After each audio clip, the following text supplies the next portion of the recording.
Hey everyone, Alex Kozora from SteelersDepot.com doing our usual recap and analysis for Steelers Depot of the Steelers' now 23-17 overtime loss to the Chicago Bears. And for starters, hopefully the audio's okay. I have a slightly different setup.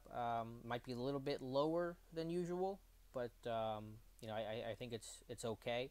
But to the point, to the game, I'm as frustrated and upset, and frankly, unfortunately, not shocked as what happened Sunday, where the Steelers go on the road again, where they're the heavy favorites against a team they are clearly, on paper, better than, and then lay an egg and lose. You just saw this happen. I wrote about it yesterday. You just saw this happen last year to the Philadelphia Eagles. You start 2-0, you're going to Philly, you're facing a quarterback that you think you should be able to rattle, and you have a breakdown in all three phases. You end up getting blown out that game. Now, this blowout didn't happen this time. Steelers were able to rally and come back, but obviously Chicago went down the field and scored in overtime. While I think the overtime in the fourth quarter is kind of a good place to start. While there were clearly some questionable calls by the refs. The biggest one, the most egregious one, was Joe Hayden getting held out of his mind on that Tariq Cohen run down the right side for 36 yards. That was nearly a touchdown. They called him back. They were bad calls, but you can't worry about the bad calls. You can't complain about the bad calls. That game should have never been that close in the first place. If the difference between you winning and losing is a couple of calls by a referee, that's still your fault. It's not the referee's fault. And it's so hard to find a bright spot from today's performance. You can look at all three phases of the game. You can look at most areas in situational football and point the finger. And to do that in any game with the talent the Steelers team has is bad. But to do it against a team like the Bears, that when I was doing the win-loss scenarios that I post every Sunday morning, I was trying to think, in what situations could the Steelers lose that I could rationally explain, and I kind of had trouble coming up with it. So I felt like the Steelers could win big today. Well, obviously that didn't happen, but for the offense again, just continue to completely underwhelm, underperform. 17 points against a Bears team that was on their third inside linebacker. They didn't have a whole lot of strengths in the secondary. They lost their starting strong safety in Quentin Demps today. That's got guys like Marcus Cooper out there covering Martavis Bryant, and this offense can only put up 17 points. A run game that still generally went nowhere. Roethlisberger sacked 3 times. One was with a three-man rush. One was a forced fumble that the Bears recovered. Poor on third down, 4 of 11. That's actually good for them. That's higher than their seasonal average. So that tells you all you need to know about that. Red zone football, I think they were 2 of 4 today. That's not good enough. Outside of obviously Antonio Brown, who was his usual terrific self, this was an awful performance by the offense. And you can blame Haley for that, for part of that. Absolutely, I don't disagree with that one bit. But obviously, there's a lot of personal execution breakdowns that could have that prevented from a big day. Look at the first play of the game. Martavis Bryant wide open down the seam. Pass was slightly in front, but still catchable ball for a guy like Martavis Bryant, and pass hits off his hands, and Steelers end up not scoring on that drive, going 3 and out, I think. This offense it's been so underwhelming. Now you start having some serious concerns about the run game. Yes, I know Marcus Gilbert did not play today. Hubbard did not have a great game, but you got to get this run game going at some point. You're just not getting any big runs. You're not getting enough consistency. It's making them shy away from the run game in general, which is making them a little more one-dimensional than the Steelers usually are.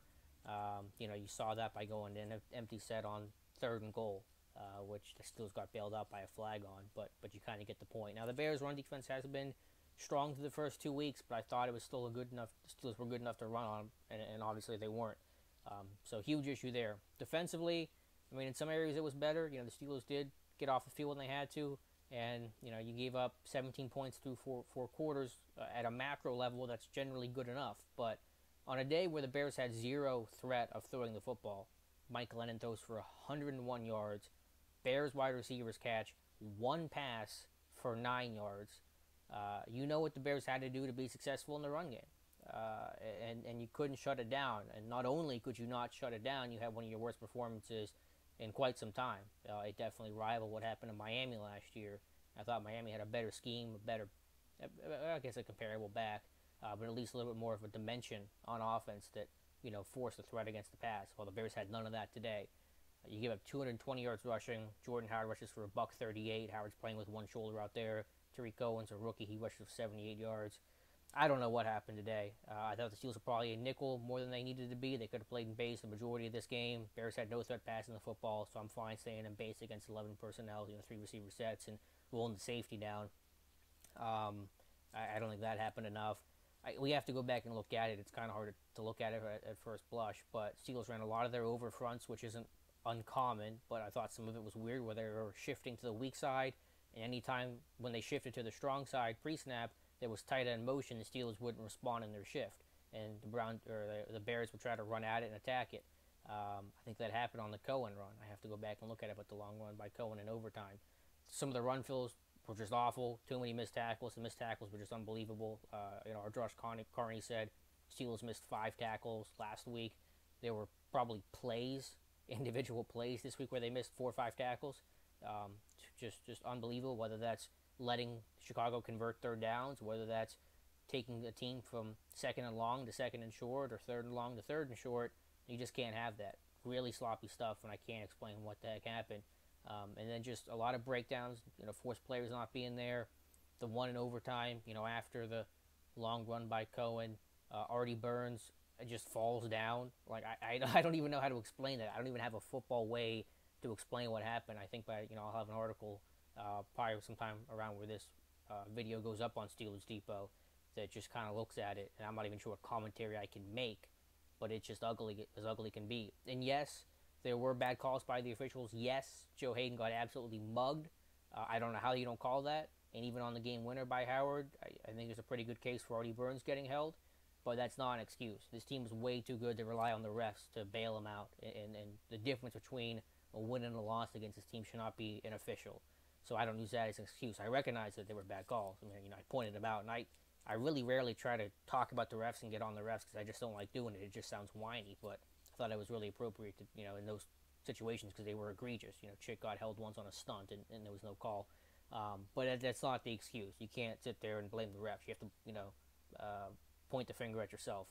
And defensively, it was so bad for how good the pass defense was and how bad the Bears passing offense was to give that up. Just really, really blows my mind. And then special teams was not good enough. Eli Rogers muffs a punt, not under the football well enough. He's kind of, crouched, and he's starting to stretch his arms out. He's just not, square and stable getting under the football, and it, bounces off of him, and the Bears recover. To start that game off, that's a killer. The blocked field goal. Now, credit to Vance McDonald for unbelievable effort to knock that ball out. What a great play that was. But that's a game that would have been 14-10 going to the half instead of 17-7, and it should have been a touchdown. So, special teams not good enough, defense not good enough, offense not good enough. Blame goes everywhere. Players, I'm always big on the players not executing, and it comes down to them. But coaching, definitely the same boat. Haley had a bad game, Butler had a bad game, Tomlin had a bad game, Danny Smith had a bad game. There were very few bright spots from today. AB had a really strong game. Javon Hargrave continues to be a star in my mind, but honestly, outside of those two guys, it's hard to really get excited about any particular performance today. Vince Williams struggled. Ryan Shazier had moments, but still too many missed tackles. Mike Mitchell struggled in space. Sean Davis struggled. I did like J.J. Wilcox getting that interception. That was a big play that a strong safety and a Steelers defense has to make. But, the run game just couldn't get going. Chris Hubbard had a bad game. He's filling in for Marcus Gilbert. So again, yes, there were injuries, yes, there were bad calls, but none of that's a good enough excuse in my eyes. So I'm not even sure what else to say. I'll probably keep this video a little bit on the shorter side. I know that Steelers Nation's pretty upset right now, as they should be. I'm right there with you guys. No, I don't think anyone's going to be fired or should be fired. Let's see how this team bounces back. It's as frustrating as it is. I'm not going to participate in those knee-jerk reactions. But it's certainly a squandered opportunity on a day where the Ravens get their butt kicked, on a day where the Patriots nearly get upset by the Texans. Steelers had a chance to go 3-0, take control of the AFC North. Maybe even start creating some space in the AFC in general and just kind of validate themselves a little bit more of, being able to be a good team, shake off some of the road narrative, shake off some of the playing the, down to teams, down to their level of competition issues we've seen in the past. But those were obviously confirmed and reaffirmed today. So now you go into Baltimore next week against, obviously, Steelers are angry, but Ravens are going to be angry too, getting just shellacked by the Jags. You go into Baltimore where you haven't won since 2012. It's going to be a tough environment. Steelers are the better team on paper, but we saw how much that meant today. It didn't mean much. So chance to go 3-0 and then 4-0 against Baltimore. Now you just don't want to go 2-2. If you go 2-2, who knows what's going to happen? So super frustrating. Not a lot of bright spots. It just keeps happening. Keep losing to teams you shouldn't lose to. So that stuff is just frustrating, annoying. Whatever adjective you want to use, it's probably appropriate. So I already know your general feel and comments, but certainly welcome them either on YouTube or Twitter or Steelers Depot, however you're watching this. We'll try to explain what happened this week. That is one thing I like to do after losses, maybe even more than wins. I like to go through the tape even closer and see what went wrong and try to explain it the best we can. It's not going to make us feel a lot better, but I think it is cathartic, at least for me, to kind of go through this stuff a little bit and see exactly what went wrong. But I think I'll probably try to look at some of the bigger picture stuff and some of the coaching issues, just matchups and scheme stuff of how this happened. But everyone played poorly today. Ben, not nearly as sharp as he could have been, should have been, needed to be in the moment. So I don't know. There you guys have it. Let me know your thoughts below. Stick around this week on Depot. The ship is not sunk yet.